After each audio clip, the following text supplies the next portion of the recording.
Hello friends, welcome to S K knowledge hub, जहां हम पढ़ते हैं जीएस के इंपॉर्टेंट सब्जेक्ट्स के बारे में जो आपको ऑल कॉम्पिटिटिव एग्जाम्स में हेल्प करेगा। हमारी जो सीरीज़ है वो पॉलिटी की चल रही है और आज हम पॉलिटी का ही एक चैप्टर लेके आ रहे हैं जो लास्ट के चैप्टर से रिलेटेड है, यानी कि लास्ट के चैप्टर को आगे बढ़ते हुए हम ये चैप्टर स्टार्ट करेंगे। तो लास्ट चैप्टर में हमने क्या पढ़ा था? राष्ट्रपति के बारे में। राष्ट्रपति से संबंधित जितने भी आर्टिकल्स हैं यानी कि उनकी नियुक्ति से लेके महाभियोग तक जो आर्टिकल्स हैं, हमने उन सारे आर्टिकल्स को पढ़ा और उन्हें अच्छे तरीके से समझा। और उसके बाद आज के क्लास में हम देखेंगे कि राष्ट्रपति के कार्य कौन कौन से और उनकी शक्तियाँ कौन कौन से हैं। तो ये जो है कार्य एवं शक्तियों को विभिन्न भागों में बांटा गया है, यानी कि विधायी शक्तियाँ, कार्यकारी शक्तियाँ, न्यायिक शक्तियाँ, इस तरीके से कि सबको डिवाइड करके, क्योंकि अगर हम एक ही में अगर राष्ट्रपति की शक्तियों को लिख देंगे तो मेंस में आंसर राइटिंग के प्रोस्पेक्टिव से ये आपको कॉम्प्लिकेटेड होगा, क्योंकि अगर इस तरीके से सिलसिलेवार ढंग से अगर हम सारी शक्तियों को डिवाइड करके अगर पढ़ते हैं तो ये चीज़ आप कहीं भी आंसर राइटिंग में लंबे से भी लिख सकते हैं, थोड़ा बढ़ा के भी लिख सकते हैं, क्योंकि काफ़ी सारी चीज़ें आज ये हमने शॉर्ट फॉर्मेट में लिखा है। इस चीज़ को आप कितना भी लॉन्ग कर सकते हैं आंसर राइटिंग में, और इस फॉर्मेट में पढ़ने से आपको ये चीज़ें क्लियरली समझ में आएंगी। तो हम सारी शक्तियों के बारे में आज पढ़ेंगे। लास्ट की क्लास में हमने देखा था कि अनुच्छेद 52 जो है वो राष्ट्रपति के पद को डिफाइन करता है। उसके बाद अनुच्छेद 53 में हमने क्या देखा था कि जो कार्यकारी प्रधान होता है, यानी कि भारत के जो संवैधानिक प्रधान होता है वो राष्ट्रपति होता है। वहीं अगर वास्तविक प्रधान देखा जाए तो वो प्रधानमंत्री होता है। आखिर क्यों वास्तविक प्रधान के तौर पे प्रधानमंत्री को क्यों माना जाता है? क्योंकि राष्ट्रपति जितने भी कार्य करता है वो प्रधानमंत्री और मंत्रिपरिषद के सलाह से करता है, यानी कि कार्यकारी जो भी काम करता है तो उनके सलाह से करता है। और कोई भी विधेयक अगर अधिनियम बनता है, विधेयक यानी कि कोई भी चीज़, किसी भी चीज़ को पे कानून बनाना हो तो उसे संसद में पेश किया जाता है, लेकिन लास्ट में उसे कौन अनुमोदित करते हैं? लास्ट में साइन कौन करता है? प्रेसिडेंट, यानी कि राष्ट्रपति करते हैं। हालांकि वो उसमें साइन करने के लिए जो भी है कुछ पावर है, यानी कि वो बाध्य हैं, लेकिन उनको कुछ पावर्स दिए गए हैं, तो वो सारी चीज़ें हम वीटो पावर में पढ़ेंगे। तो अभी हम देखेंगे उनकी कार्यकारी शक्तियों के बारे में। तो कार्यकारी शक्तियाँ में क्या करते हैं? वो नियुक्ति करते हैं, कार्यपालिका के विभिन्न पदों की नियुक्ति। तो देखते हैं किन की नियुक्ति करते हैं। मेन जो प्रधानमंत्री और अन्य मंत्री जो होते हैं उनकी नियुक्ति कौन करते हैं? राष्ट्रपति करते हैं। प्रधानमंत्री की नियुक्ति करते हैं और प्रधानमंत्री के सलाह पे अलग अलग जो भी बहुमत सत्ता हासिल करके जो लोग आते हैं, जो सांसद, तो उनको क्या करते हैं? प्रधानमंत्री के सलाह से विभिन्न मंत्रालयों में उनकी नियुक्ति करते हैं। जैसे उनको लगा कि प्रधानमंत्री से एडवाइस लिए कि इनमें से किसे वित्त मंत्री बनाना चाहिए, किसे गृह मंत्री बनाना चाहिए, तो इस तरीके की सलाह वो प्रधानमंत्री से लेते हैं और उनकी नियुक्ति करते हैं। उसके बाद महान्यायवादी यानी कि अटॉर्नी जनरल की नियुक्ति वही करते हैं। कैग, मुख्य चुनाव आयुक्त, यूपीएससी के जो अध्यक्ष होते हैं, विभिन्न राज्यों के राज्यपाल की नियुक्ति भी राष्ट्रपति करते हैं। वित्त आयोग के अध्यक्ष और भी सदस्यों की नियुक्ति भी राष्ट्रपति करते हैं।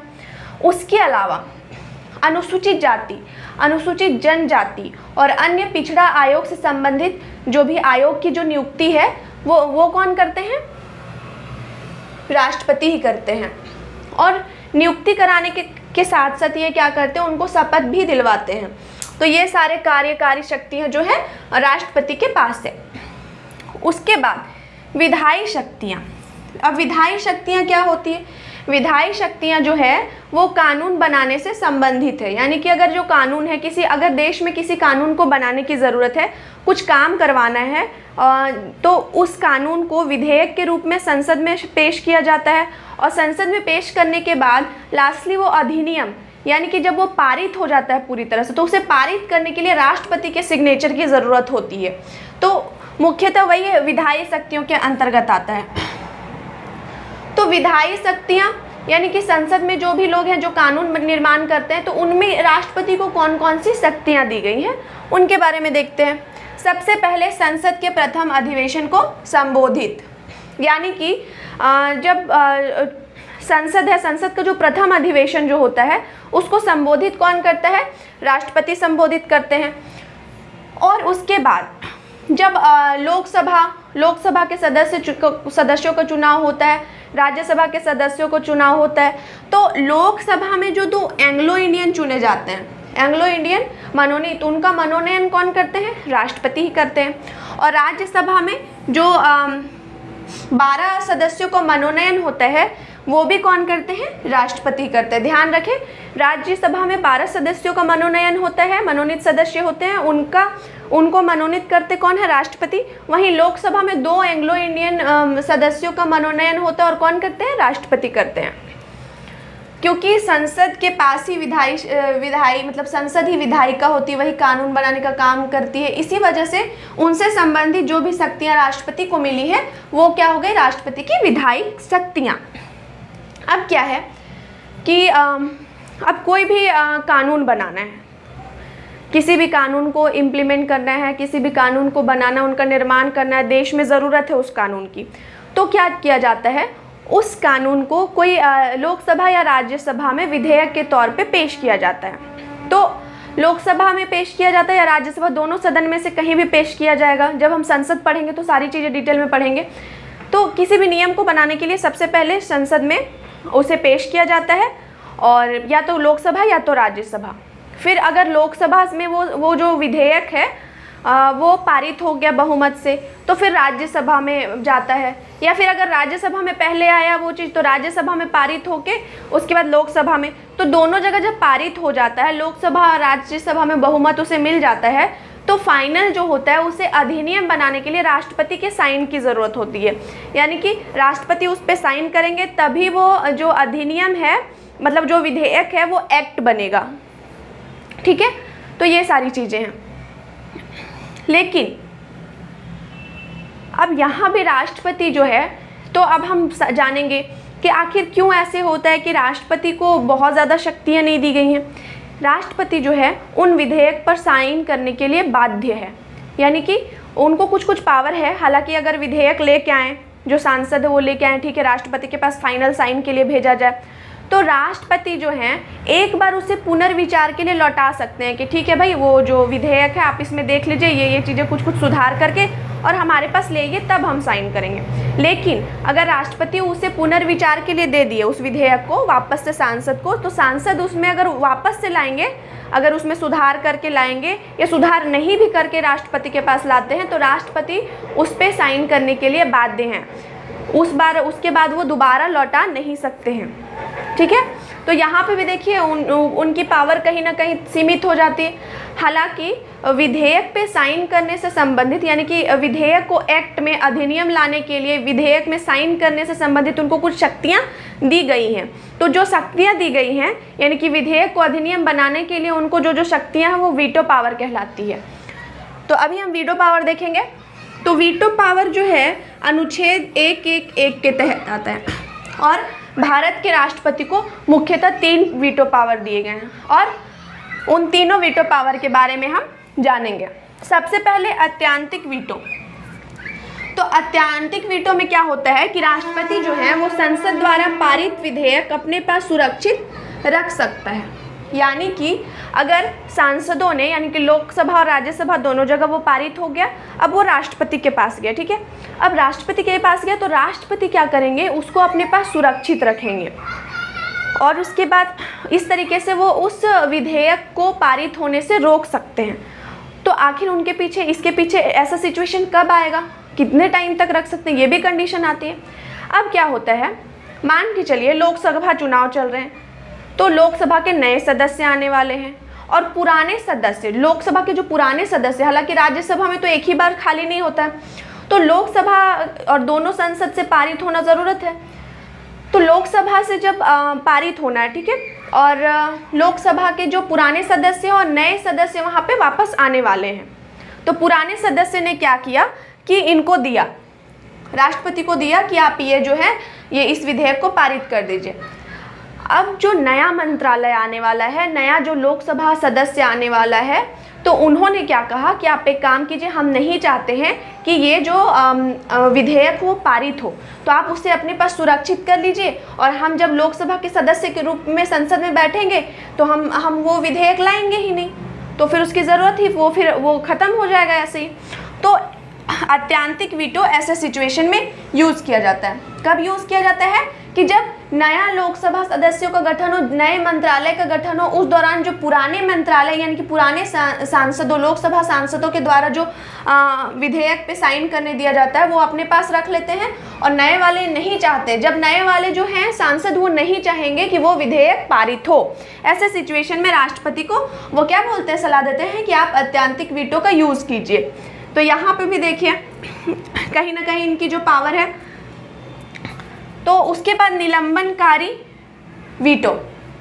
निलंबनकारी वीटो क्या है, जो हमने बताया कि जो राष्ट्रपति है, तो राष्ट्रपति क्या करती है कि पुनर्विचार के लिए, जैसे कोई विधेयक है दोनों संसद में पास हो गया, लोकसभा में भी राज्यसभा में भी बहुमत से, अब वो राष्ट्रपति के पास साइन करने के लिए भेजा गया। अब राष्ट्रपति ने देखा उस विधेयक में कि कुछ कमियां हैं, उन्हें चाहिए कि कुछ उसमें उसमें चेंजेस होने चाहिए, तो वो क्या करेगी, वो वापस से भेजेगी, बोलेगी आप एक काम कीजिए, आप इसमें सुधार करके वापस से लेके आइए। तो सांसद जो है वो इसमें सुधार कर भी सकते हैं, या फिर जैसे है वैसे ही वापस से राष्ट्रपति को ले जाके दे सकते हैं, और उस दौरान दोबारा राष्ट्रपति जो है उसे पुनर्विचार के लिए नहीं लौटा सकता, राष्ट्रपति को साइन करना ही पड़ेगा। तो यहाँ पे दिखता है कि कैसे उनकी शक्तियाँ जो हैं सीमित हो जाती है, लिमिटेड हो जाती है।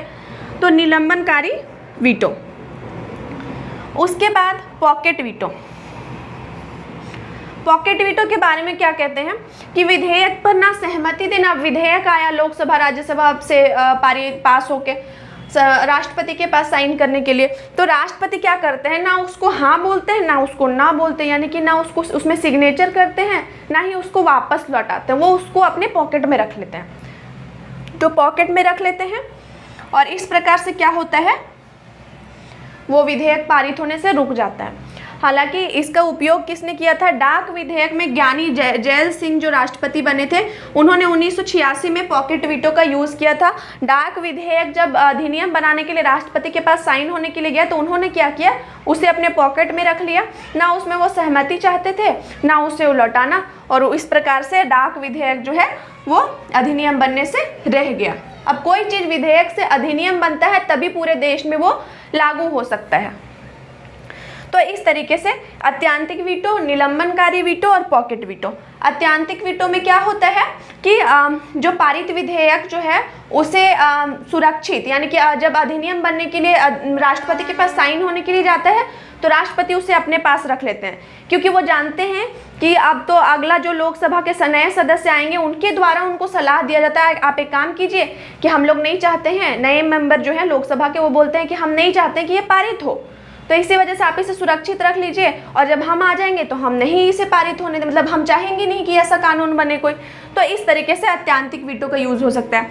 निलंबनकारी में एक बार पुनर्विचार के लिए लौटाना, यानी कि राष्ट्रपति के पास गया वो चीज़, वो विधेयक, उसके बाद राष्ट्रपति क्या करेंगे, वो बोलेंगे कि तुम एक बार उसमें संशोधन करके ले आओ, और उसके बाद फिर हम साइन करेंगे, और दोबारा जब सांसद उनके पास लेके जाते हैं वो विधेयक, तो उनको साइन करना ही पड़ता है, मतलब एक बार पुनर्विचार के लिए राष्ट्रपति लौटा सकते हैं। तीसरा पॉकेट वीटो, कि जब कोई विधेयक जो है राष्ट्रपति के पास जाता है साइन करने के लिए, तो राष्ट्रपति क्या करते हैं, ना उसमें हामी भरते हैं ना ही उसे मना करते हैं, लौटाते हैं, वो अपने पैकेट में रख लेते हैं, जिनका यूज़ ज्ञानी जैल सिंह ने किया था 1986 में, और वो विधेयक कौन सा था, डाक विधेयक। तो ये हो गई विधायी शक्तियाँ, और भी कई सारी शक्तियाँ, लेकिन इम्पॉर्टेंट पॉइंट ऑफ व्यू से जो है हमने ये सारी चीज़ें पढ़ी। उसके बाद वित्तीय शक्तियाँ। वित्तीय शक्तियाँ कौन कौन सी है राष्ट्रपति को प्राप्त, वो देखेंगे।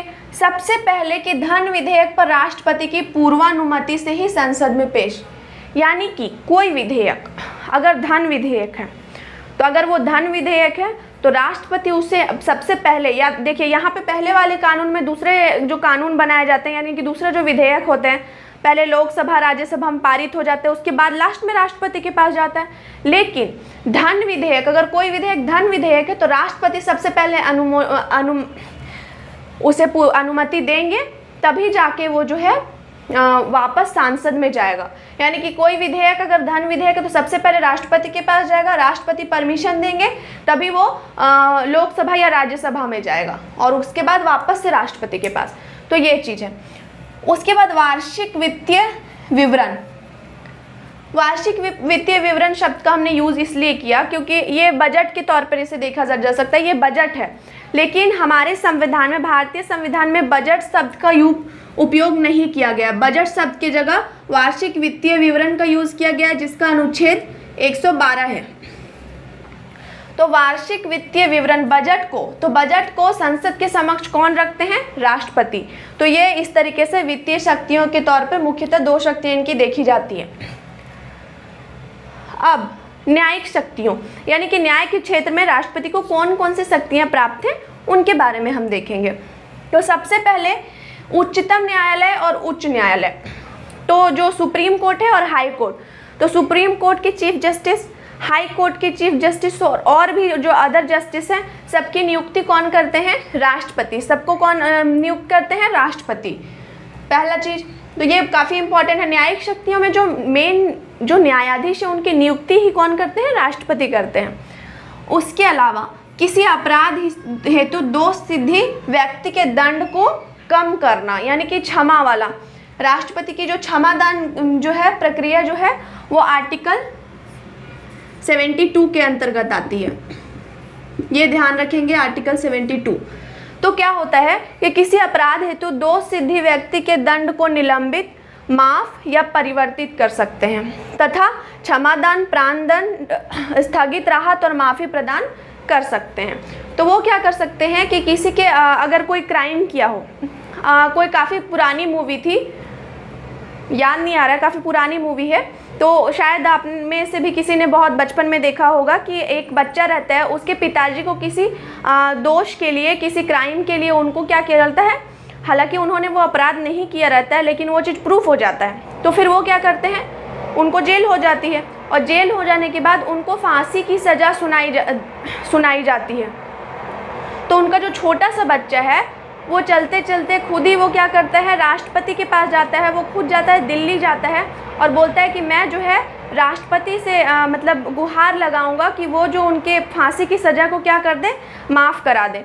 तो कहीं ना कहीं वहाँ से पता चल जाता है। तो इस मूवी से अगर मतलब काफ़ी पुरानी मूवी है तो बहुत लोगों ने देखा होगा, और उसके बाद में भी कई सारी ऐसी मूवी आई, इसमें दिखाया जाता है कि अगर किसी को फांसी की सज़ा हो जाती तो उसके रिलेटिव जो हैं लास्ट दरवाज़ा कहाँ पे खटखटाते हैं, राष्ट्रपति के पास।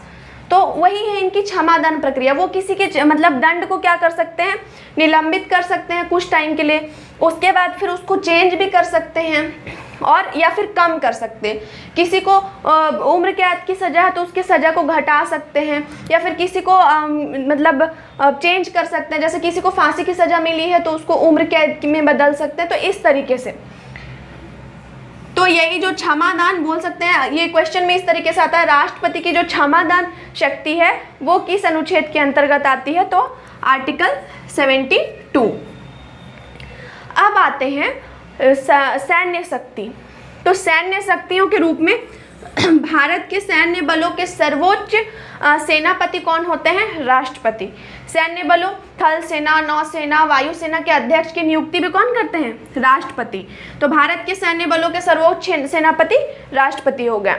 आपातकाल, भारत में 3 प्रकार के आपातकालों का प्रावधान है। सबसे पहला प्रावधान कौन है, राष्ट्रीय आपातकाल जो अनुच्छेद 352 के तहत आता है। राजकीय आपातकाल यानी कि राज्यों में जो लगाया जाता है वो अनुच्छेद 356 के तहत। और वित्तीय आपातकाल जो अभी तक हमारे देश में नहीं लगा है, जो अनुच्छेद 360 के तहत आता है।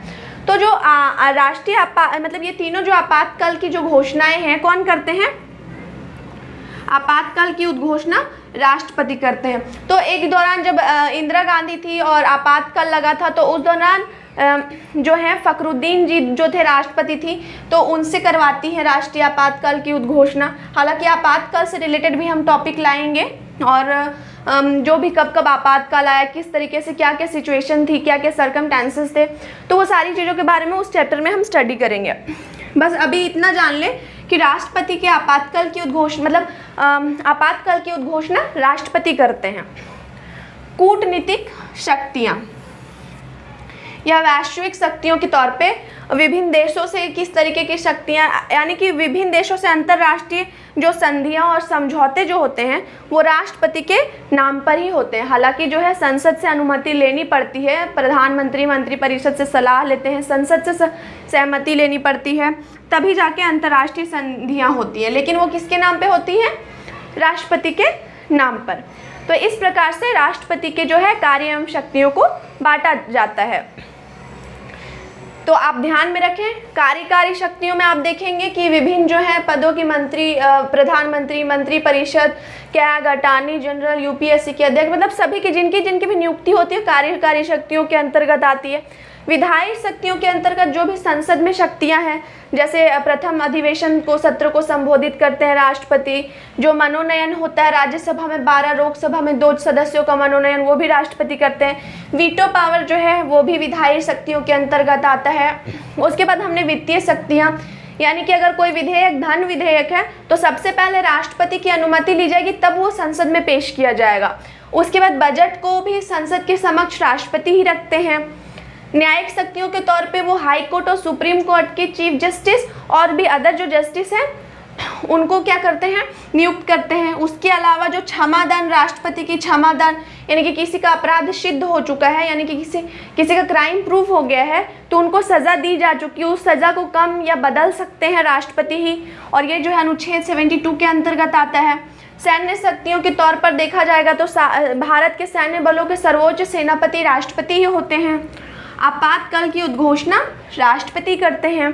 उसके अलावा कूटनीतिक शक्तियों के तौर पर जो अंतर्राष्ट्रीय संधियां और समझौते होते हैं वो राष्ट्रपति के नाम पे होते हैं।